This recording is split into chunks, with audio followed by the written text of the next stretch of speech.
हमारी आज की कहानी शुरू होती है एक बहुत ही प्यारे परिवार से। इस परिवार में मम्मा, पापा और उनका प्यारा सा बेटा हरी। मम्मा पापा बहुत एक्साइटेड थे सुबह से, क्योंकि आज था हरी का जन्मदिन, हरी का बर्थडे। वो सोच रहे थे कि क्या स्पेशल गिफ्ट दें हम हरी को, किस तरह से आज उनका बर्थडे स्पेशल बनाया जाए। वो सोच ही रहे थे कि हरी जाकर पापा से कहने लगा, पापा आज मेरा बर्थडे है, मुझे कुछ बहुत ही स्पेशल गिफ्ट चाहिए। हर साल की तरह चॉकलेट्स, टॉफ़ीज़ और टॉयज़ नहीं चाहिए, कुछ बहुत स्पेशल। पापा ने कहा बताओ क्या चाहिए तुम्हें स्पेशल, मैं वही ले आऊँगा। हरी ने कहा नहीं, मुझे नहीं पता मुझे क्या चाहिए, लेकिन कुछ स्पेशल। पापा आज ऑफिस से आते वक्त मेरे लिए कुछ बहुत अच्छा, बहुत स्पेशल गिफ्ट लेते आना। पापा ने सिर हिला दिया, मैं कोशिश करूँगा। और हाथ हिलाते हुए बाय करते हुए पापा ऑफिस चले गए। शाम का इंतज़ार था। हरी बहुत बेसब्री से इंतज़ार कर रहा था कि शाम हो, पापा आएँ और फिर वो देखे कि पापा उसके लिए क्या स्पेशल गिफ्ट लाए हैं। और जब पापा आए तो उनके हाथ में कोई गिफ्ट नहीं था। हरी बड़ा उदास हो गया। पापा आप मेरे लिए कुछ नहीं लाए?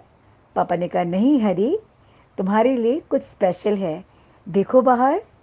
हरी जब बाहर गया तो एक पिंजरे में एक बहुत ही प्यारा तोता था। हरी देखकर मुस्कुराया और बड़ी सी स्माइल देकर बोला, तोता माय पेट। वाह पापा, ये तो बेस्ट गिफ्ट है, आज आपने मुझे एक लाइव टॉय दिया है। हम साथ में खेलेंगे, कूदेंगे, बड़ा मज़ा आएगा। लेकिन इसका नाम क्या रखें? वो तोते के पास गया और उसने कहा, क्या इसका नाम गंगू रख दें? तो उस तोते ने सिर हिला दिया, जैसे कि उसे ये नाम पसंद ही ना आया हो। फिर संजू रख दें? फिर से तोते ने सिर हिला दिया, जैसे कि उसे ये नाम भी पसंद नहीं आया। तो मियाँ मिट्ठू? ये सुनते ही उस तोते ने ज़ोर से सीटी बजाई। तो ये कंफर्म था कि हमारे तोते मियाँ को मियाँ मिट्ठू नाम बहुत पसंद आया। अब हरी और मिट्ठू पूरे दिन खेला करते थे, हमेशा एक दूसरे के पीछे भागना, दौड़ना। हरी तोते का बहुत ख्याल रखता था, मिट्ठू का बहुत ही ख्याल रखता था। उसे टाइम पर पानी देना, खाना देना। और उसे बिल्कुल भी पसंद नहीं था कि उसका फ्रेंड मिट्ठू पिंजरे में रहे। तो वो हमेशा बाहर ही रहता था, लेकिन मिट्ठू कहीं भी भागकर, उड़कर बाहर नहीं जाता था, क्योंकि यहाँ हरी के साथ, हरी के प्यार में उसे अपनी दुनिया मिल गई थी। हरी के घर के पास एक पुराना बगीचा था और हरी और मिट्ठू अक्सर उस बगीचे में खेलने जाया करते थे। वहाँ ढेर सारे फूलों और फलों के पेड़ थे और उसी बगीचे में एक बहुत ही बड़ा, बहुत ही विशाल आम का पेड़ था। और वो आम के पेड़ पर चढ़ जाया करते थे दोनों और मीठे मीठे आम तोड़ तोड़ कर खाया करते थे। उन्होंने बहुत प्यार से इस आम के पेड़, इस पुराने आम के पेड़ का नाम रखा आमू दादा। आमू दादा भी बड़े खुश होते थे जब मिट्ठू और हरी बगीचे में आकर उन पर चढ़ जाया करते थे, उनके मीठे मीठे फलों को स्वाद लेकर खाते थे और उन पर खेला करते थे। तो इस तरह से आमू दादा, मिट्ठू और हरी आपस में बहुत अच्छे दोस्त बन गए। कुछ ही दिनों में हरी के एग्ज़ाम शुरू होने वाले थे, इसलिए हरी पढ़ाई में जुट गया।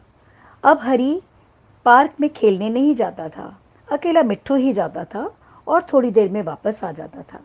शाम होने तक हरी वापस लौट के आ जाता था, पार्क में बस थोड़ी देर खेलने कूदने चला जाता था। लेकिन ये क्या, आज शाम बीत गई, शाम के 6 बज गए, 7 बज गए, रात के 9 बज गए, पर हरी वापस नहीं आया।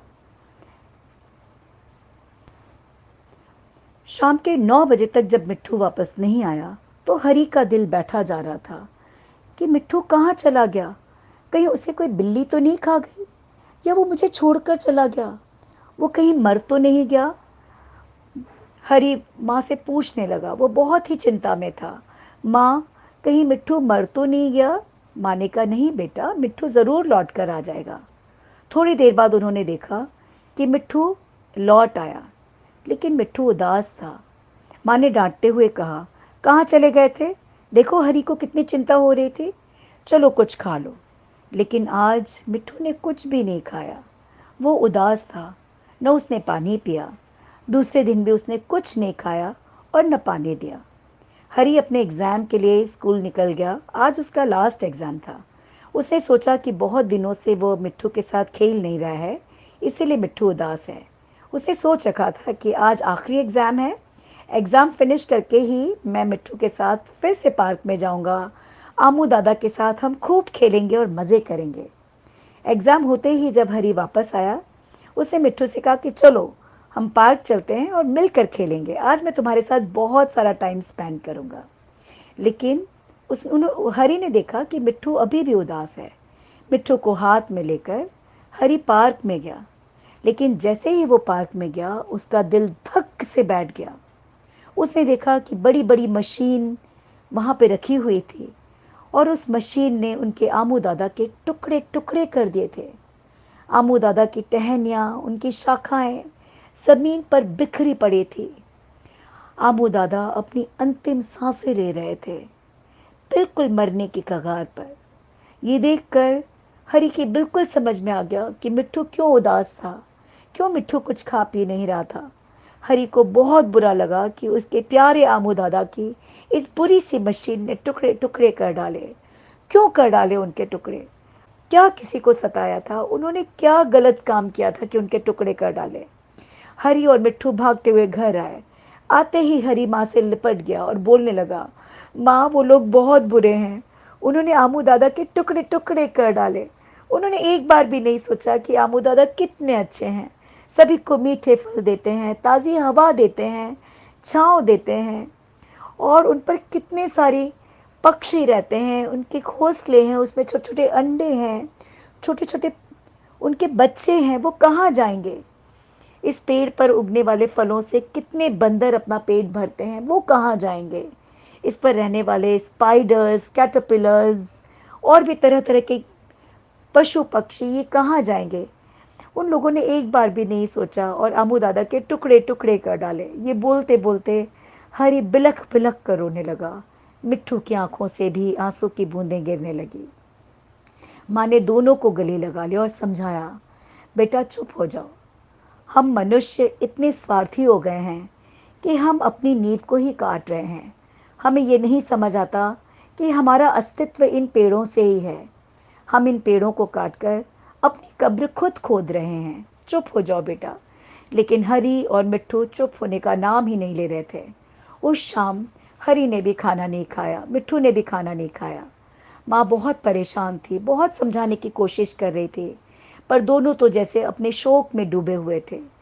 अपने दादाजी, अपने ओमी दादा की याद में खोए हुए थे। दूसरे दिन माँ उठी और माँ ने दोनों को उठाया और कहा, बेटा तुम चाहते हो ना कि तुम्हारे ओमी दादा जो हैं वो फिर से खुश हों?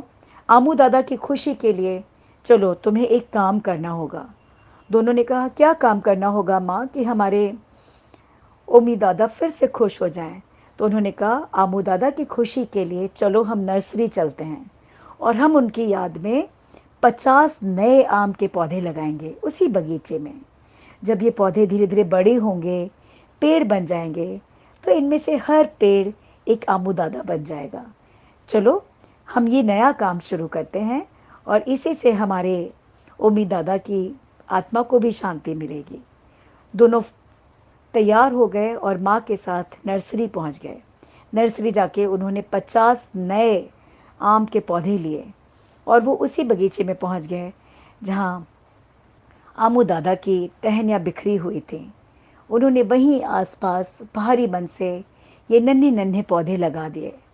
अब मिट्ठू और हरी के पास एक नया काम था। वो रोज़ बगीचे में जाते, इन पौधों की देखभाल करते, इन्हें पानी देते, वक्त पर खाद देते। धीरे धीरे ये पौधे बड़े होने लग गए। बड़े होते होते ये जवान बन गए और पेड़ बन गए और इन्हें देखकर हरी और मिट्ठू बहुत खुश होते थे। उन्हें ऐसे लगता था जैसे इनमें से हर कोई बड़ा होकर आमू दादा बन जाएगा और उन्हें ऐसे लगता था कि आमू दादा उन्हें हाथ पसारे कह रहे हैं कि हरी और मिट्ठू, थैंक यू सो मच। तुमने मेरे मरने के बाद भी इन पौधों के रूप में मुझे फिर से ज़िंदा कर दिया। और इन पौधे लगाते वक्त मिट्ठू और हरी को अपने जीवन की एक नई राह मिली। हरी भी धीरे धीरे बड़ा हो रहा था और उसने सोच लिया था कि वो अपने आने वाला जीवन इसी तरह से ढेर सारे पेड़ पौधे लगाकर इस प्यारी सी धरती को हरा भरा कर देगा। और फिर से कई सारे ओमी दादा होंगे जिनके ऊपर कई बच्चे और मिट्ठू खेल पाएंगे, उनके आम खा पाएंगे, उनकी ताज़ी हवा का आनंद ले पाएंगे और उनकी छाँव में खेल पाएंगे। तो यही थी हमारी छोटी सी कहानी, मिट्ठू, हरी और ओमी दादा।